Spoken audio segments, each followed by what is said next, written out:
പല പാരൻസിനും അറിയാത്തൊരു കാര്യമാണിത്. അവർ എപ്പോഴും കുട്ടികളെ ഇൻസിസ്റ്റ് ചെയ്യേണ്ടി വരുന്നു, ഓതാനൊക്കെ ഇങ്ങനെ വല്ലാതെ നിർബന്ധിക്കേണ്ടി വരുന്നു. ശരിക്കും യഥാർത്ഥത്തിൽ എന്തുകൊണ്ടായിരിക്കും എന്ന് ചിന്തിക്കുമ്പോഴാണ് നമുക്ക് മനസ്സിലാവുക, ഇവർക്കത് എൻജോയ് ചെയ്യാൻ കഴിയുന്നില്ല. അവർ നമ്മൾ നിർബന്ധിച്ചാൽ അവർ ഓതും, 1-2 സൂറത്തുകൾ ഓതും.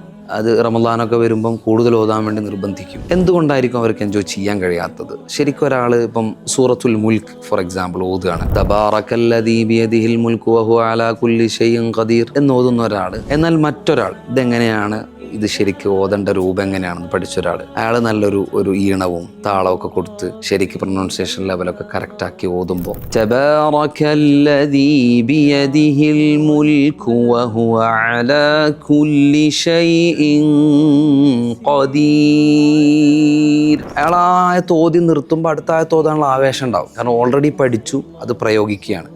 പ്രയോഗിക്കുമ്പോൾ സക്സസ്ഫുൾ ആകുകയാണ്, അത് ആസ്വദിക്കാൻ കഴിയാണ്. ഒരു മെലഡിയസ് ആയിട്ടുള്ള ഒരു കാര്യം അയാളുടെ ഉള്ളിലേക്ക് ഇങ്ങനെ കയറാണ്. ഒരു പേജ് ഓതാനിരുന്നയാൾ 2 പേജായി മാറും. 5 പേജ് ഓതേണ്ടയാൾ 10 പേജ് ഓതിയാലേ അവിടെ നിന്ന് എഴുന്നേൽക്കുള്ളൂ. ആ ഒരു രൂപത്തിലേക്ക് നർച്ചർ ചെയ്തെടുക്കുക എന്നുള്ളത് പ്രധാനമാണ്. ഇതാണ് യഥാർത്ഥത്തിൽ ഇബ്നു അബ്ബാസ് അക്കാഡമിയിലൂടെ ഞങ്ങൾ ഫോക്കസ് ചെയ്യുന്നത്. അവർക്ക് അവരുടെ ഓത്ത് തന്നെ ആസ്വദിക്കുന്ന ഒരു ലെവലിലേക്ക് എത്തിക്കണം.